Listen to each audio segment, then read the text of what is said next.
Hey guys, welcome back to the channel. Have you ever felt confused choosing between two phones that cost almost the same, but the features and real-life experience are just slightly different, yet somehow also very different? Like, one has a telephoto camera, the other has center stage. One comes with a Pro chipset but heats up easily. The other one stays cooler, but lacks those Pro-level features. And the craziest part? Both of them still look equally worth buying. Well, that's exactly how I felt when testing the iPhone 16 Pro and the iPhone 17. Two phones that made me think, why does the base model now feel like a Pro, while the actual Pro is becoming more and more specialized? So if you're stuck deciding whether to upgrade, or you just want to know how big the real-life gap is between these two, not just what's written on paper, relax, because in this video I'm breaking down everything. The camera, performance, battery life, design, and the daily experience. And honestly, the results are pretty surprising. All right, let's start with the part where the difference hits the hardest: the camera. This is one of the biggest factors that separates these two phones. The iPhone 16 Pro has up to 5 times optical zoom, while the iPhone 17 offers center stage on the selfie camera.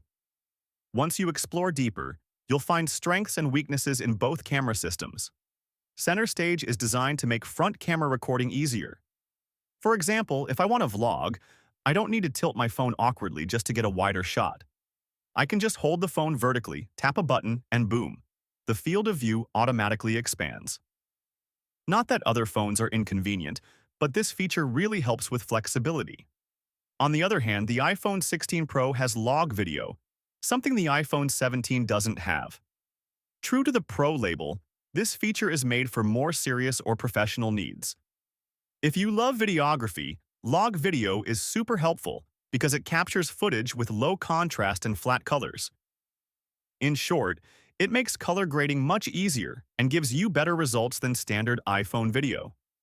For many content creators, this is a huge plus.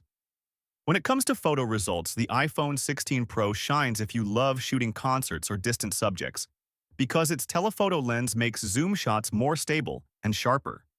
But if you mostly shoot below 5 times zoom, the iPhone 17 produces some really interesting results too. The main camera looks similar to the 16 Pro, and it even has a closer focusing distance. Honestly, for my taste, photos from the iPhone 17 look more appealing, even though the colors can be inconsistent. Sometimes when I switch from 2x to 3x, the colors shift pretty noticeably. But this is something Apple can fix via software updates. For ultra-wide, both phones are surprisingly close. It even made me wonder if the gap between the Standard and Pro series is getting smaller. In low light, both perform similarly, still solid on both sides. The iPhone 17 just has slightly stronger vibrance. And for selfies, the iPhone 17 clearly wins because of center stage. For the rear cameras overall, the 16 Pro has 3 lenses while the 17 only has 2. With almost the same price, the 16 Pro definitely feels more flexible. I tested both side by side using the main lenses. From a distance, the results look similar. But once you zoom in, the 16 Pro is way better thanks to its real telephoto lens, while the iPhone 17 relies on digital zoom, which obviously can't compete. But if you don't care much about zoom detail, the iPhone 17's photos are still great. When comparing the 48-megapixel main camera and ultra-wide from both phones, the differences in color, detail, contrast, and dynamic range weren't huge. The 16 Pro wins because the telephoto lens gives you more shooting options, plus it supports 4K 120 frames per second for cinematic results. Meanwhile, the iPhone 17 has a major advantage in the selfie department. A new 18-megapixel camera with center stage that lets you take landscape photos or videos without rotating the phone. So if you need flexibility and love using telephoto, the iPhone 16 Pro is your best bet. But if you vlog more or love selfies, the iPhone 17 is the more fitting choice. Now moving on to performance. This is where I really felt the difference during heavy tasks. For example, when rendering 4K 60 frames per second video on both phones at the same time, the iPhone 16 Pro finished slightly faster than the iPhone 17. The difference wasn't huge, but it still shows that the A18 Pro chip has certain advantages over the A19.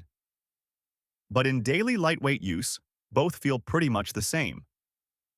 What's interesting is that the iPhone 17 maintains its performance better outdoors, especially under direct sunlight. The iPhone 16 Pro heats up much faster, causing the performance to drop heavily. Sometimes when recording or taking photos outside, the phone lags.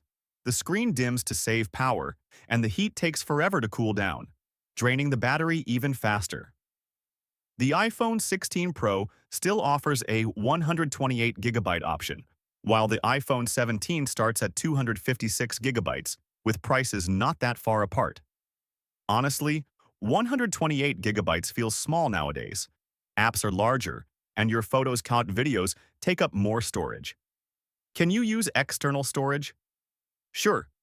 And in fact, the iPhone 16 Pro transfers data faster because it supports USB 3.2, while the iPhone 17 still uses USB 2.0. According to GSM Arena, the iPhone 16 Pro has a 3,582 mAh battery, while the iPhone 17 is at 3,692 mAh. Both support MagSafe. In endurance tests, the iPhone 17 lasted 14 hours 59 minutes, while the 16 Pro lasted 14 hours 17 minutes. Not a huge difference, but the iPhone 17 is clearly a bit more durable. Charging is also different. iPhone 17 supports 40-watt charging and fully charges in about 1 hour 14 minutes. iPhone 16 Pro only goes up to 25 watts and takes 1 hour 38 minutes. A 24-minute gap, pretty significant, and the iPhone 17 is definitely faster. On Geekbench, my iPhone 16 Pro scores 3,448 single-core and 8,748 multi-core. Still very fast, and heavy games run smoothly, though again, the heat is a problem, possibly due to the titanium frame. The iPhone 17 with the A19 scored 3,573 single-core and 9,143 multi-core, higher than last year's Pro. I tested heavy games, and the results were impressive.